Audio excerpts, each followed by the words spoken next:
As you join, chat us in, tell us where you're from. Excited to have you guys. Tell us where you're from. Tell us if you're surprised about how the pandemic has turned out for your business. Give us a yes or no in chat. We're gonna keep letting people come on in and we're gonna start the session in exactly a minute.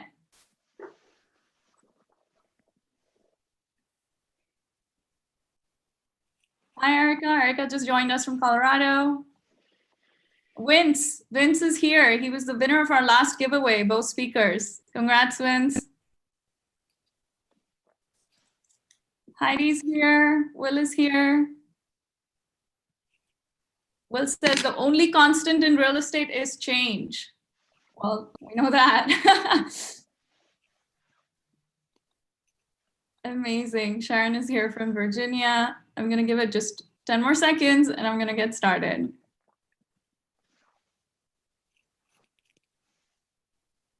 Scott, we have a few folks from Cincinnati joining us. Your tribe. All right.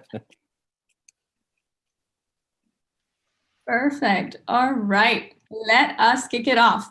So welcome, everyone. We are now at the keynote of our Radius Agent Summit. This is our second session for the day. We just wrapped up a panel with some incredible Women's Council leaders.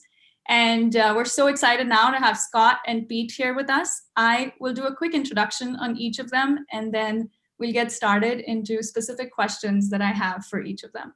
So Pete is a real estate tech investor. He's an investor in other things, but today's discussion is going to be about real estate tech. He's with NFX, and he has been an entrepreneur in the past. He was the founder of Trulia, as well as some other companies.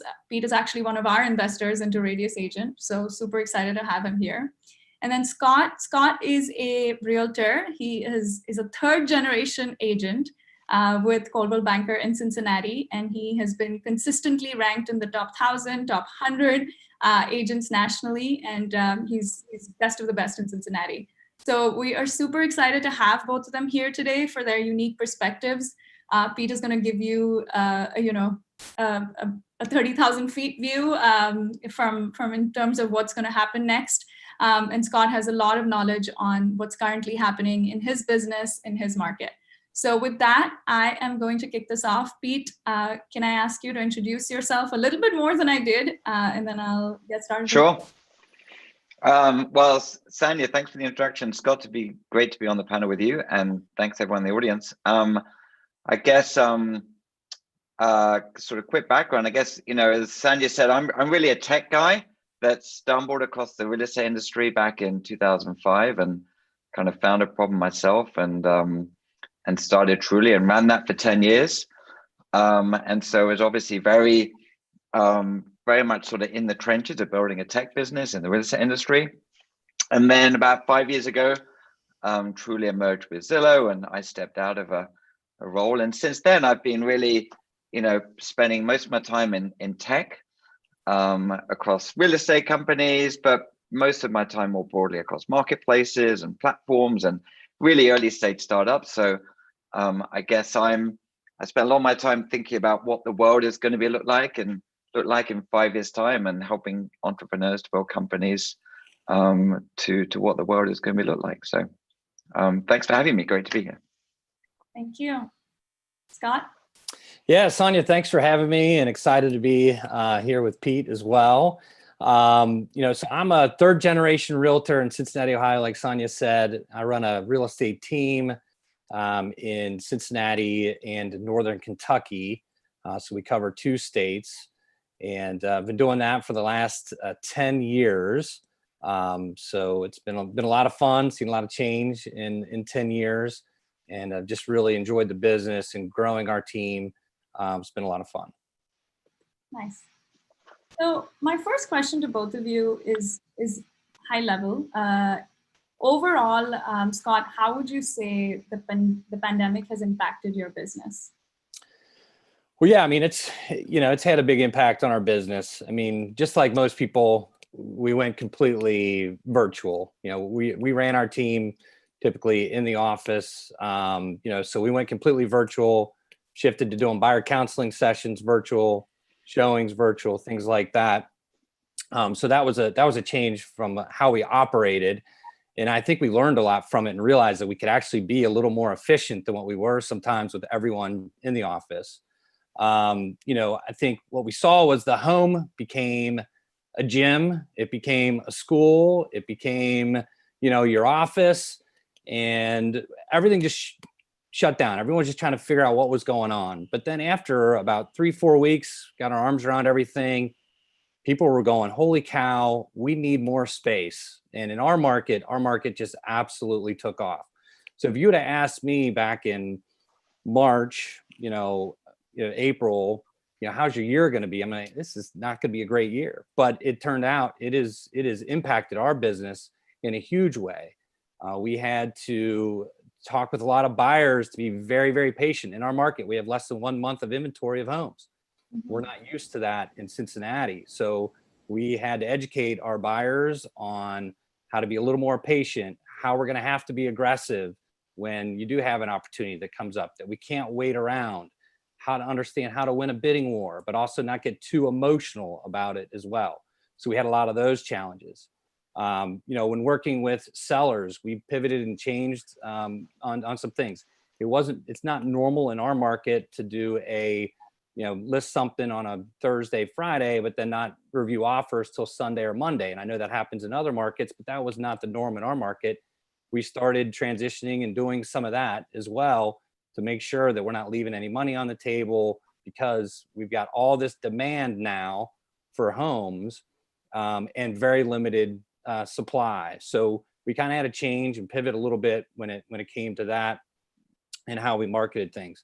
The other thing, the Midwest benefited a little bit. We saw a lot of people that came from larger cities to the Midwest back home, a very affordable market in Cincinnati, and that drove some of that demand. So saw a lot of change. I'm very grateful that the conversations that we were having in March and April are much different than what they are now.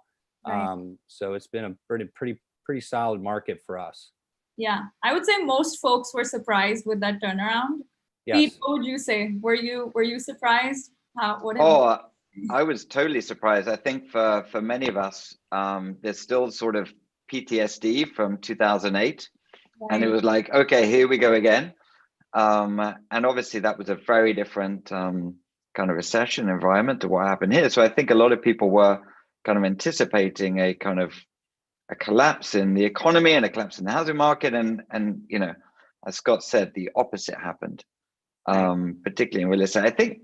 Just to again sort of take a step back, I think what has happened in real estate has also happened in many other industries. I think there's been this, we've seen these trends which have been growing, steadily over time, which is people ordering things online, people looking, ordering their groceries online, people doing e-commerce online, people doing Zoom meetings. And then suddenly things move forward like 5 years.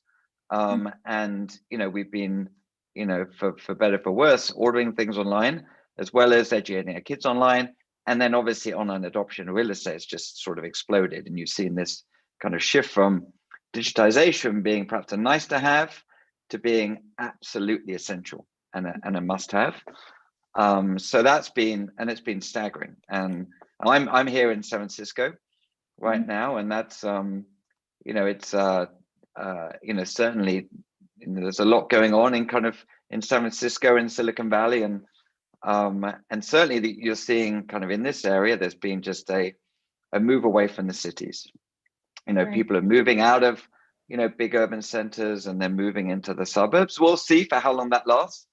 But certainly that's happening right now. And touching on something Scott said, also seeing this kind of shift from this, I think historically real estate has been very seasonal and almost very,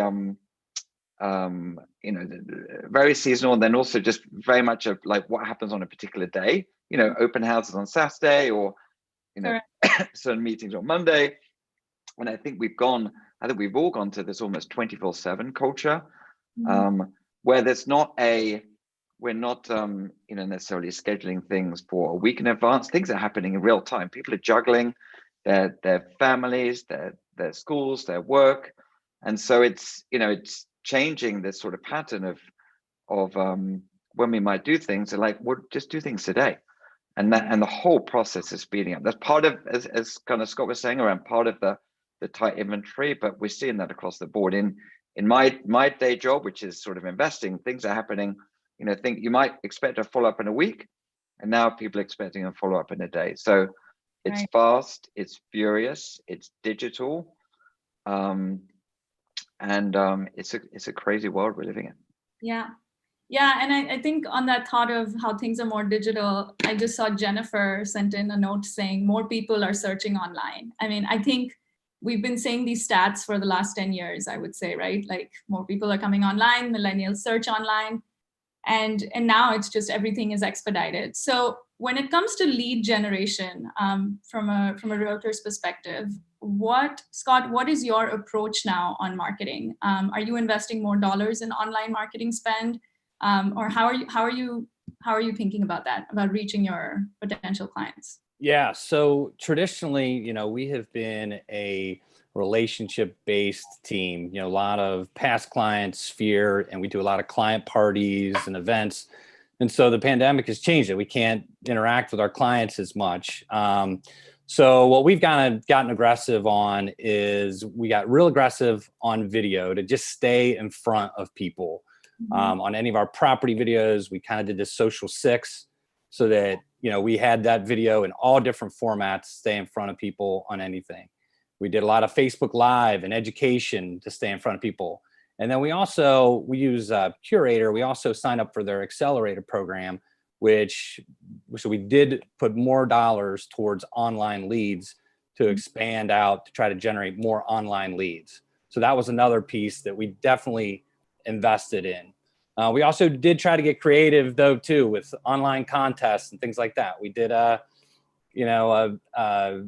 we sent out a house to everyone where people could, kids could draw and put it on as a contest. And we had the kind of pandemic parent survival kit that they won. It had, booze for the parents and, stuff for the kids to do and activities for the kids to do, that kind of thing to, as things were first starting to hit. But basically, we have invested more online and we're testing that out. We kept our spend with some of the other online providers as well, about the same.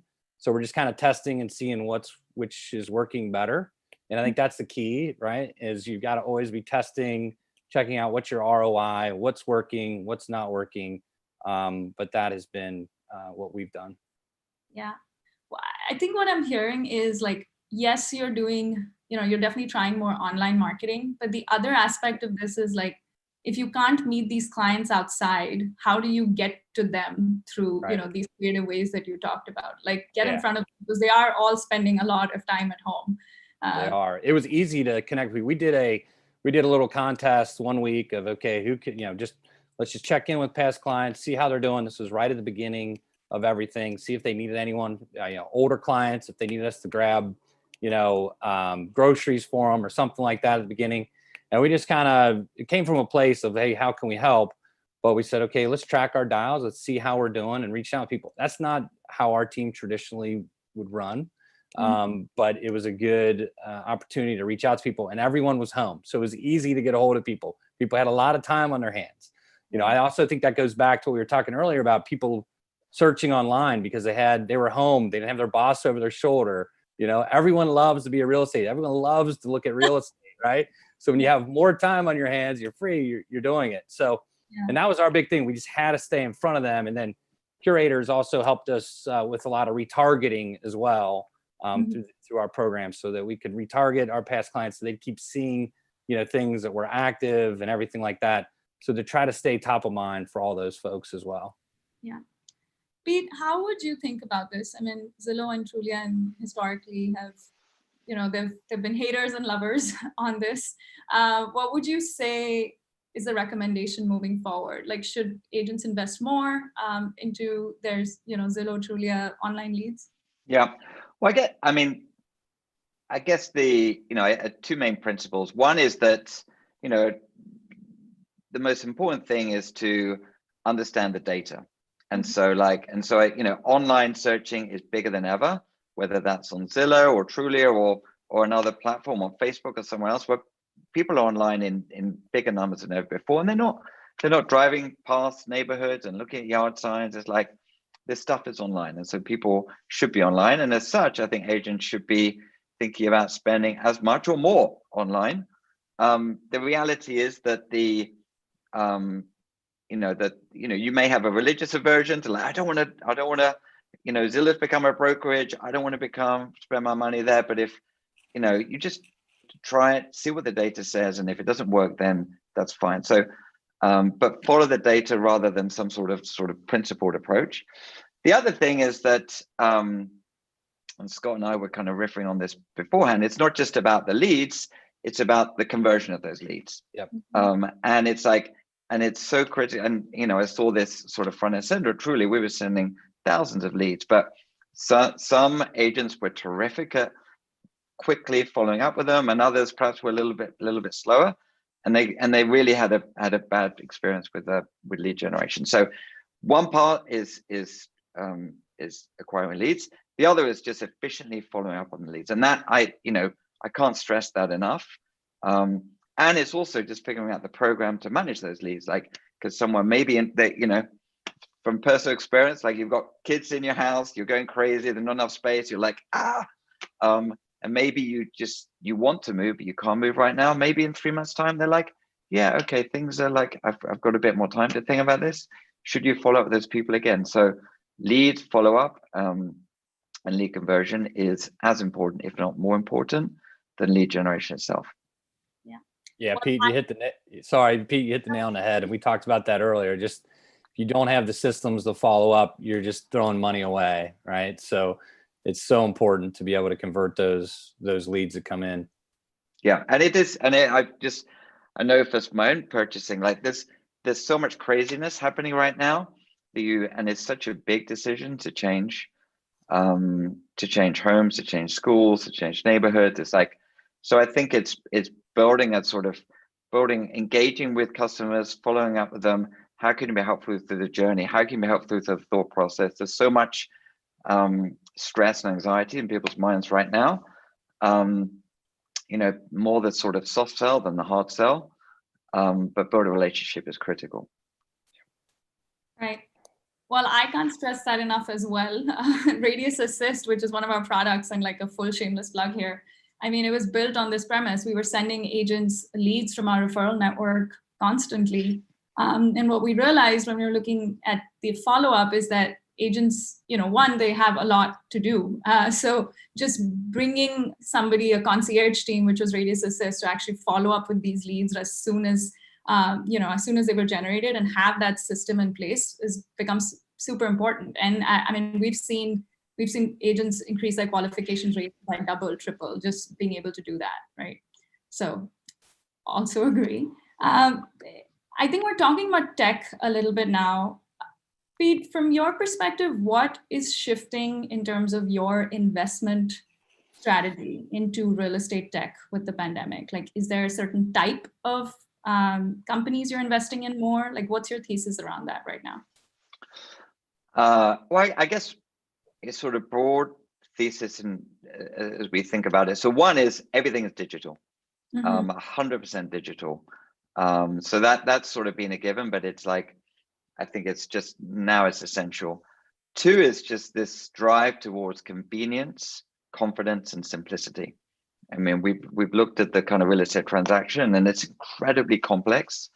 There's a lot of anxiety in this transaction. So how can you improve sort of confidence, convenience, and simplicity? I mean, we've all kind of seen how sort of, binders of documents are compressed into DocuSign, but still the kind of multiple form filling is just a nightmare. So pushing to that simplicity.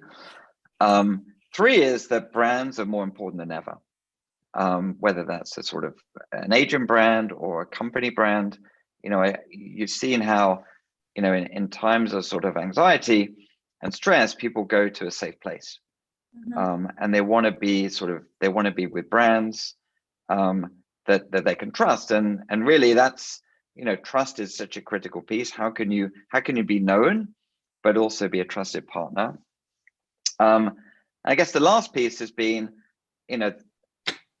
traditionally, I would say real estate has been a sort of there's been one model, an agent representing a seller and a buyer on the same commission. It's been a single kind of like same product for everyone. And I think that's fragmenting. There's, clearly the rise of iBuyers. There's clearly kind of discount agents and brokerages. And I think there's no longer one size fits all for real estate. And I think there's going to be a collection of brands that are going to do just great, that are going to be helping agents and helping consumers to solve the specific needs. Because some people that want to be more engaged and some people want to be less engaged.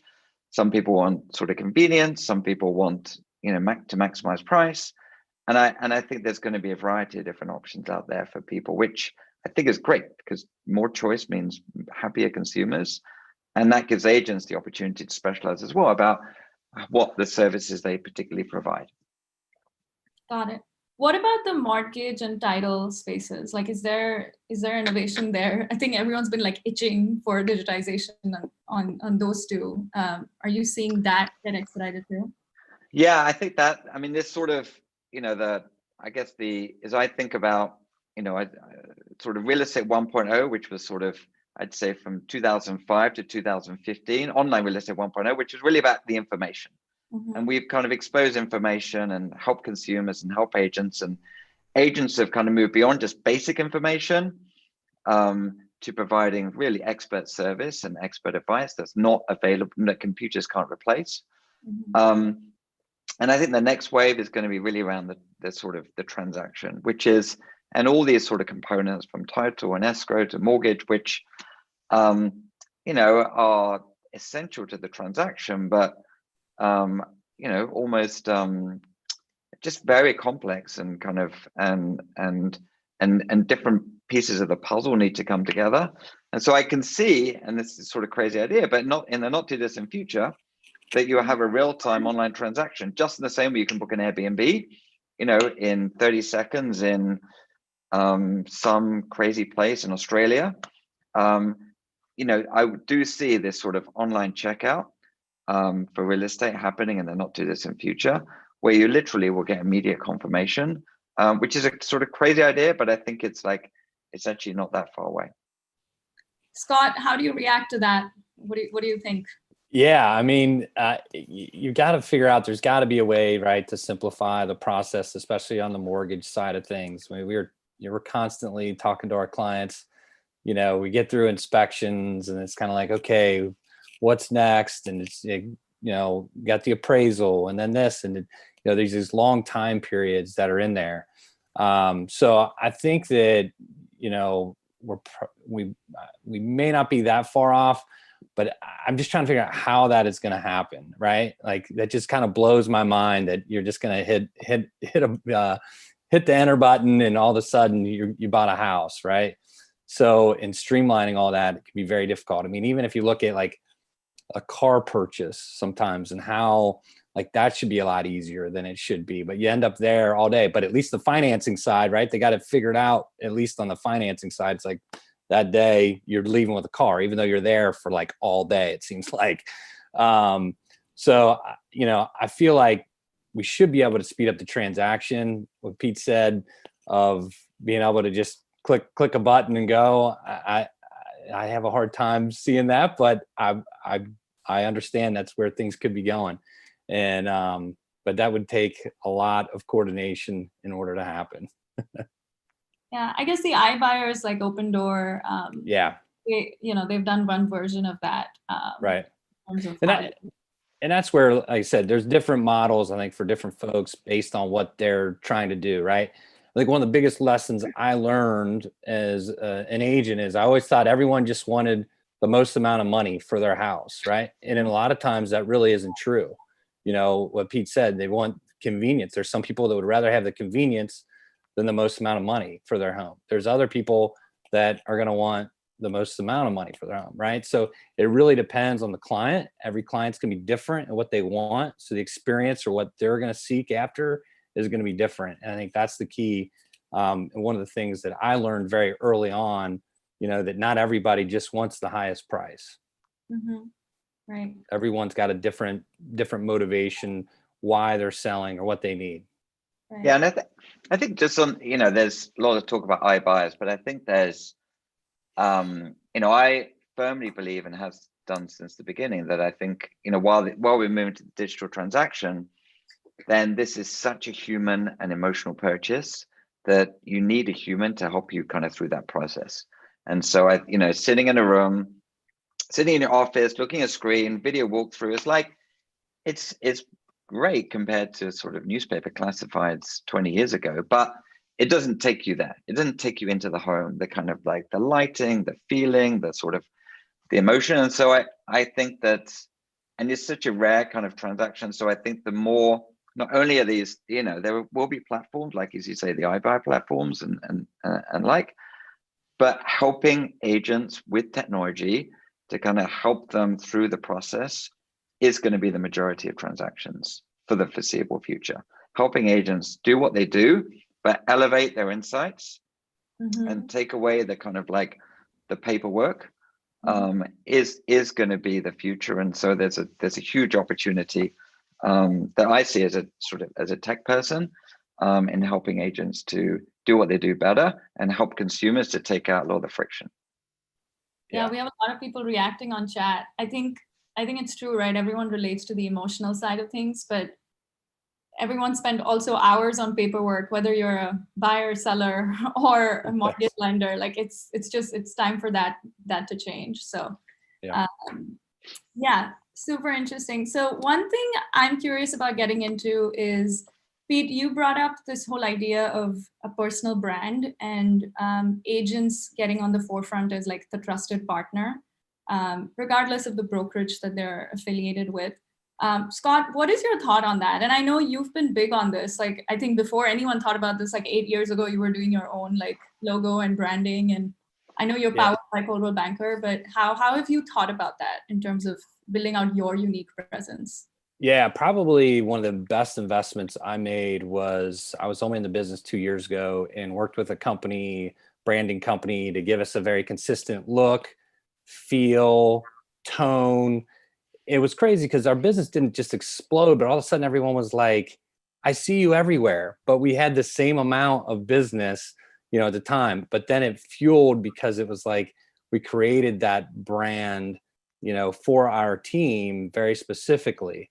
And I think that helped us a lot. And then what ended up happening is sometimes, if people just say, oh, he's with Coldwell Banker, well, they may just call Coldwell Banker, right?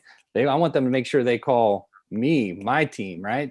So we want to make sure we capture that lead. So that's why we went very, very heavy on the branding side. And once again, when everything has the same unique look, feel, style, when you see one of our signs that looks similar to our marketing, that looks similar to the same look and feel online, you kind of have that presence everywhere that feels. And I think it's super important. And it's easier today than it's ever been to create your own personal brand, with social media. And there's a ton of freelance designers out there. Our team right now, we're actually looking on a refresh. I hate my logo now. It's 8 years old. It's been time for a refresh. So we're spending money on that again. And like I said, it was probably one of the best investments that I made, was really creating that brand. And we have a brand book where, Cindy, our marketing person, she knows our fonts, our colors, everything that's set with our team, so that we stay within that, so that, we can fuel our business where people can come back to us and recognize us right away when they see something from that we have out there in the marketplace. Yeah. So Pete, do you think Scott has a head start and this is where the world is heading with real-time to do that? Oh, I think so. There's obviously these, personal brands have been building over time, particularly in real estate, away from the sort of monolithic kind of franchise brands. And so I think it's very much there. And I would totally agree. Like, in terms of, you can online services to create logos, you can get like a bunch of logos to try out super quickly. But building on Scott's thought, I would say that one is, I think awareness is critical, and repetition, consistency is important, but also standing for something. The best brands stand for something. If you think of kind of the amazing brands, whether that's car brands or fashion brands, they stand for something.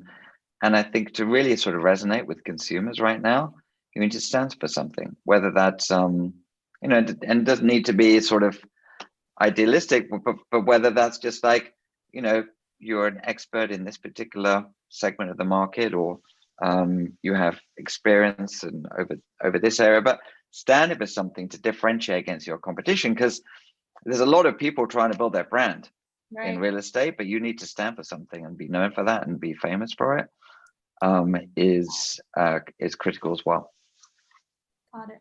So before I get into questions, I have one last takeaway I would like from you. What is your prediction for 2021? And this can be simple, small, big, whatever comes to mind. Scott, why don't you start?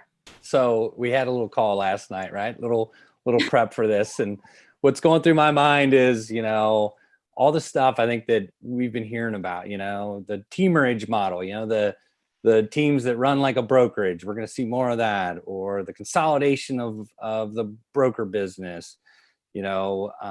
Some brands maybe going public. There's been a lot of talk about that. Models of employees, where agents will be employees. But I think at the end of the day, right? So every year, no matter what, there's going to be change, right? There's going to be change.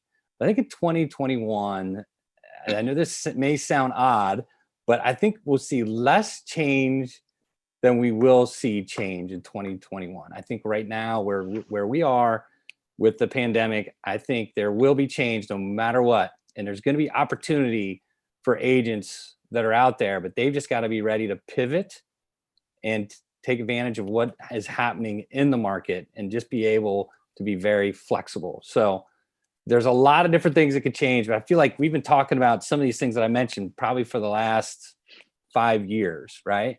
And I do think we're going to see the rise of teams and things like that as we've continued to see, but I think we'll see less change than we will see more, which is odd, right? You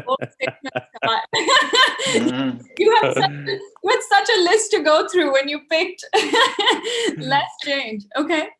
So Pete may totally disagree with me, right? No, well, 1 year. You didn't ask me 5, 10 years. You said what? You said 1 year. Well, I guess I would. I if I understand. I mean, so I guess my thought about 2021 is actually more like today we are where we are right now. Yeah. So I think.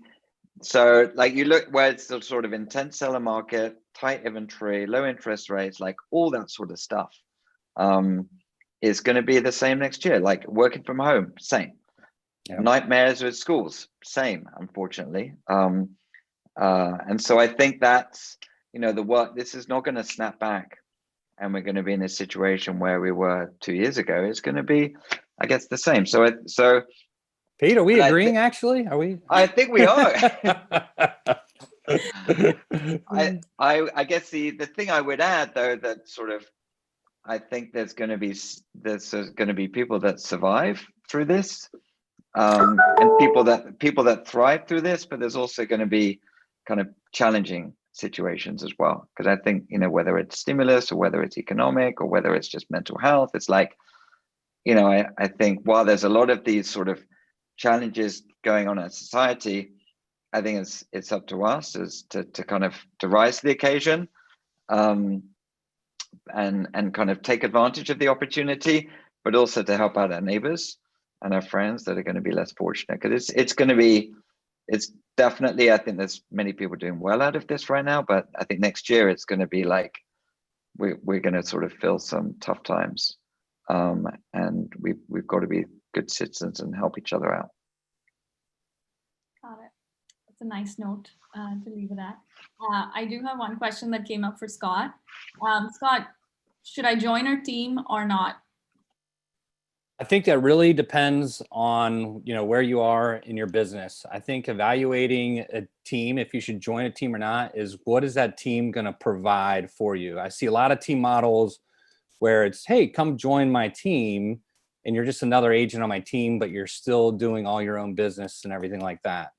I think if you want to join a team, you want to make sure that that team leader is providing value for you, whether that's helping you with lead generation, helping you with marketing, providing you services like a transaction coordinator.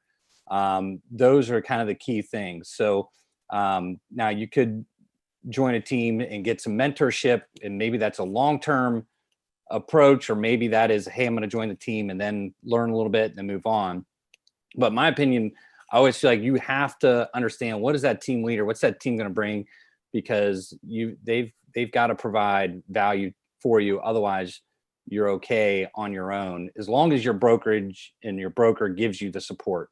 And that's the nice part about being on a team, is your team leader can give you a lot of support, or the way the structure of the team is set up. But make sure that you're getting value from joining that team. You're not just going to be an agent on the team and you're still out on your own island, because I've seen that happen. Mm-hmm. So I think we're at time. If there are any other questions, feel free to chat them in, and we will try to catch a hold of Pete and Scott to see if they can answer it later. But we're gonna move on now. Thank you so much, Pete and Scott. This was incredible. And I'm gonna now bring on Lily from our team, and she's gonna be announcing today's giveaway and doing a quick product highlight on Radius before we move on to the next session. Thank you, Sonia, and thank you, Pete and Scott, so much for joining us today. So before I actually get into that, I'm going to send a link in the chat, and this is to the Hey Summit page that we've been talking about. If everyone can do me a favor and click in on the top left of this page as sessions are going on, you will see, if you've registered already, you will see a little watch now icon. So when we end this, in case you don't get that link, the next Zoom link that we send, please have this open. That way, every time we're on a new session, you can easily join there and we won't lose you. Okay, so without further ado, let me quickly share my screen. And so before I get into this, I think that this video will speak more wonders than what I can say for it. And you guys are going to get the first insider's look into this video. This is actually the uncut version. So here's an exclusive access to our video.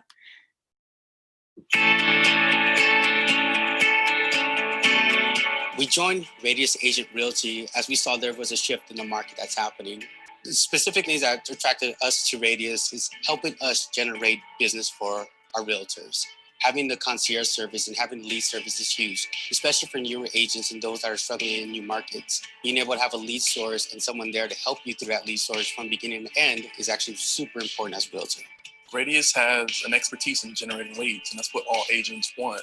And that's exactly what I need for my business.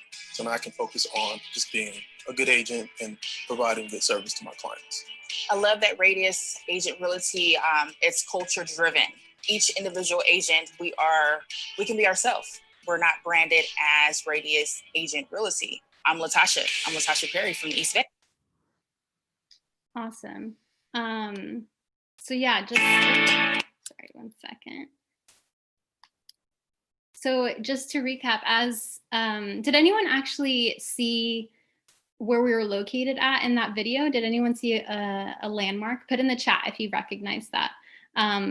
But yeah, so we recently launched our brokerage and we're growing really fast in California and Colorado. And we recently partnered with the Bay Area team as they joined to create this amazing video. And now I'm going to go into the giveaway. Our next one are the AirPods. So I am quickly going to share my screen one more time, and then we will announce the winners. So here we go. Are we ready? Timothy got it. San Fran, Coit Tower. Nice. Wait, who got it? I can't see. Timothy Kinsler. Good job, Timothy. All right. So for the Apple AirPods, if we can get a drum roll. Haley Rohan from Humboldt County, California. Congratulations. If in the chat, if you can please send your contact information so that we are able to send this to you. Please only send it to the panelists, unless if you want everyone to see your contact info. But a big congrats and thank you again, Pete and Scott, for joining us for this session. We're going to now take a quick 15-minute break.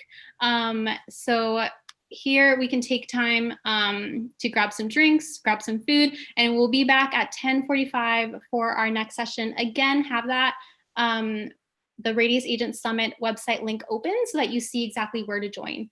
Thank you so much. Thank you so much, Thank you. everyone. Thank you.